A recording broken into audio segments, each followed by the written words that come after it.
Hey everyone, this is Stephen Strong at Cast Iron Cookware, where you can find information to help you better collect, restore, and use cast iron cookware.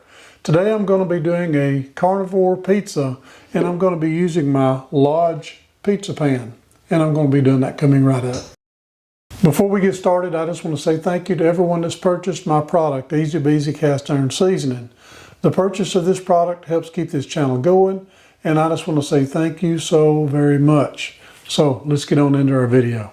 I've been on the carnivore diet for about a year now, and when it comes to health and the way I feel, just life in general has just been amazing. The only thing is you don't have quite as much variety. So I've been experimenting with a carnivore pizza. The big thing about pizza is the crust and the sauce. So we have come up with an idea for a crust and another idea for the sauce. So let me pull the camera down so you can see what I'm doing, and we'll get started putting our pizza together. Okay, to get started with our crust, we have two ingredients. I'm going to be using chicken breast in a can. Now you can use a regular chicken breast, but for convenience, we're going with this. We've drained all the juice out, and we're going to be using 2 cups of mozzarella cheese. So this is about 1 cup of chicken, 2 cups of mozzarella cheese. So to start off with, take our chicken and we're just going to tear it down until it is in smaller pieces. We don't want to grind it down until it's just a pulp. Mainly we just want to make sure it's shredded. You can use a food processor, and this is what we want to do. We want to get this consistency. It's kind of a stringy, but no chunks. Okay, there we have it. I did forget to mention, we're going to be adding 2 eggs. This will kind of bind everything together. Just get this stirred into our chicken.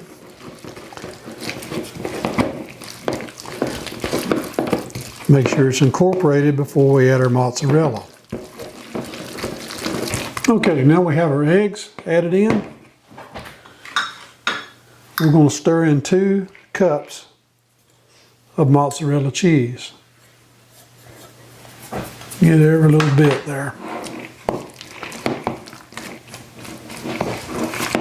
We just want it incorporated. We don't want to pulverize it.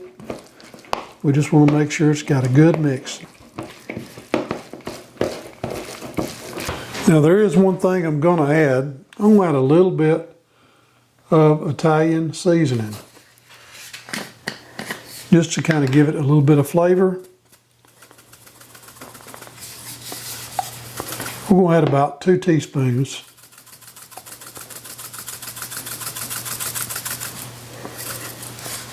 Just to give it that Italian flavor.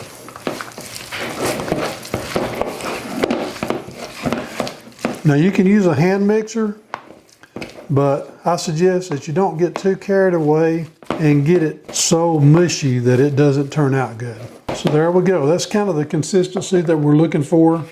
You can see the difference in the ingredients. They're not all just meshed together. We're going to go ahead and pour our ingredients out on parchment paper.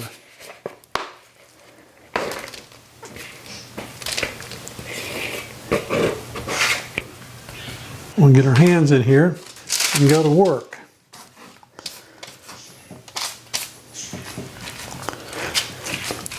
Now if you like it thicker, you can go ahead and make it thicker. Now you can even use a rolling pin if you want to on this. I'm just going to kind of work it into a circle. I'm not going to go really thin. I'm going to leave it kind of a thicker crust. And then once you kind of get your shape like you want, you got kind of a round pizza, you can go around and kind of work up the edges and round out the little inconsistencies that you may have. And then when you're pretty much happy with the shape, you slide it on to our pizza pan in the oven. Now our pizza pan is in the oven preheated to 375 degrees. Now we're going to take this piece just like this, and we're just going to reach in there and slide it on top of our pizza pan. And we're going to give it about 15 minutes we're going to flip it over and maybe brown the bottom side. We'll bring it back in here and let you get a look at it before we flip it over. Then we'll just flip it over onto our cast iron. So we'll see in a few minutes. Okay, while we're waiting on our crust to brown, let's work on our sauce. So let me pull our camera over so you can see what I'm doing. Okay, I'm going to be using my little Birmingham Stove and Range Lady Best series saucepan. This is a number 6 and it's really nice. It has a wooden handle, which makes it really handy for sauces or just cooking anything. Now, you can't hardly put it inside the oven, but for the stovetop, it's wonderful because you don't have to use any kind of oven mitts. So we'll go ahead and get this started.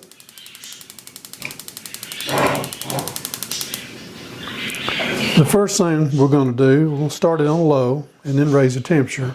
And we're going to go ahead and add our 1 tablespoon of butter.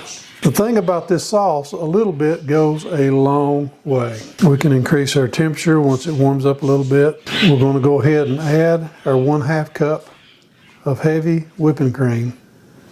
Still see our pat of butter inside there. Hasn't melted yet. Now you can add a little bit of the seasoning to continue our Italian seasoning flavor. Maybe even just a little tad of salt. Now we're starting to boil.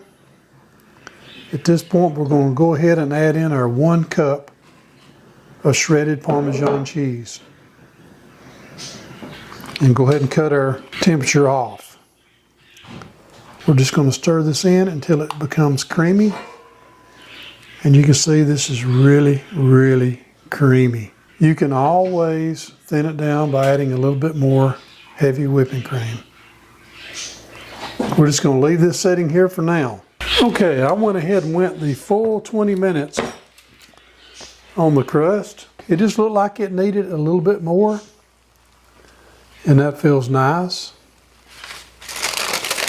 The texture is nice. And here's the tricky part. This is the flipping it over part. There we go. Check out the texture. Looks nice. We're going to go ahead and put this back in the oven and let it cook on the other side for about 10 minutes. And then we'll be ready to add our ingredients.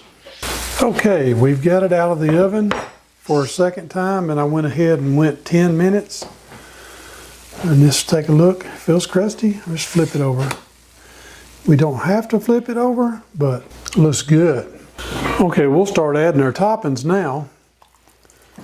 And here's our cheesy sauce. Now it's a little thicker than I'd like.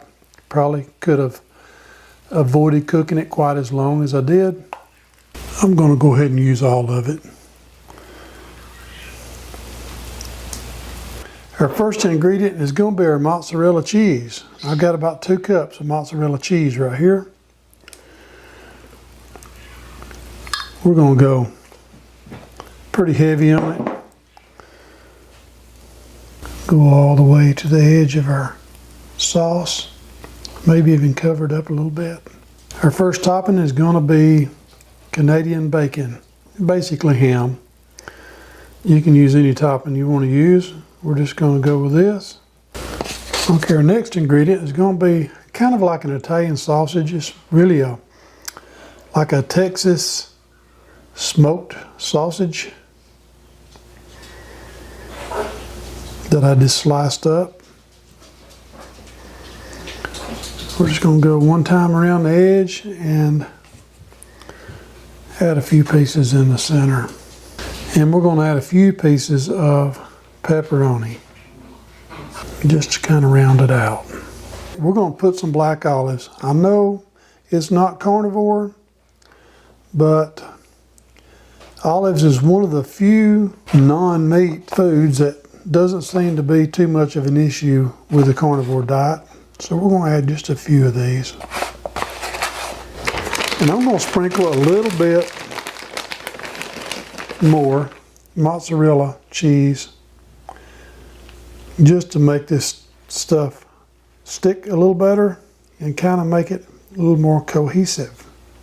Okay, we're going to stick this thing back in the oven that's already heated to 375 degrees, and we're going to watch it, but we're probably going to give it about 10 minutes.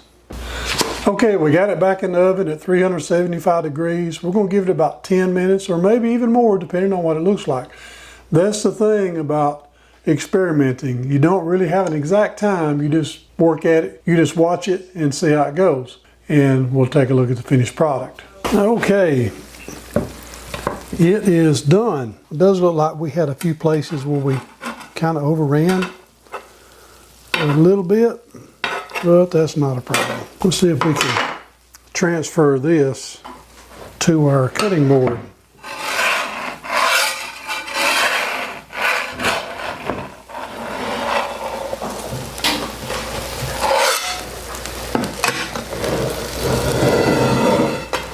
Gonna clean this up a little bit here.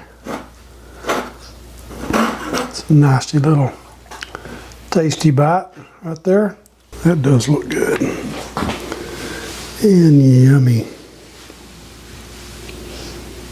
Now what we've got to do, we got to cut it. I feel like I got through. I'm going to cut this into 8 pieces.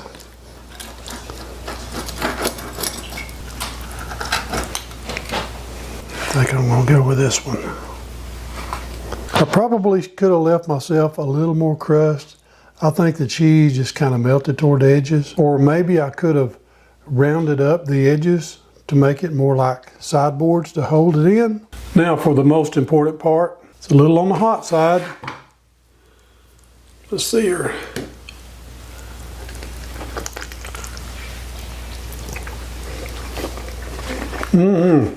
That is good. I think the Italian seasoning kind of gave it a little more pop. Even though from a carnivore diet perspective, the Italian seasoning may be a little bit of a no-no, but it's not too bad. But it did give it the little extra pop it needed. I would like to have had a little more crust around the edge. Let's take a quick look at the crust on the bottom. It looks really good. It does have a little bit of a crunchy snap to it, what you really want with a pizza. I probably could have browned the pizza crust a little longer. It may have made a difference, but then it may not have. I think the next time I am going to go longer just to see if it makes an improvement. Of course, leaving a little crust around the edges to hold on to don't hurt either. I don't really miss the marinara flavor. The Alfredo flavor is just as good. And like I said, the Italian seasoning kind of gives it that pop it needs to make you still feel like you're eating a pizza. And use whatever toppings you want. I mean, you can do just a cheese pizza would be great. Or you can add Italian sausage, hamburger meat, or whatever your favorite topping is. But at this point, I think I'm getting it dialed in the way I like it. Overall, it takes about an hour with the prep work and everything put into it to prepare this, which is not too bad. Normally, I just throw a steak in a cast iron skillet and I'm done in about 5 minutes. But that's for a quick night. If we do this maybe once a week or once every other week, this will be a good thing to look forward to kind of break up the monotony of just a ribeye everyday type of diet. But I hope that you've enjoyed this video, and if you have, please don't forget to subscribe, hit the notification bell, and I promise I'll keep more coming. And I just want to say thank you again so much for watching Cast Iron Cookware. Before you go, I would like to share something with you really quickly. In Revelations chapter 21, verse 4, it says, "And God shall wipe away all tears from their eyes, and there shall be no more death, neither sorrow nor crying, neither shall there be any more pain, for the former things are passed away." I just want to say, share the word and be a blessing.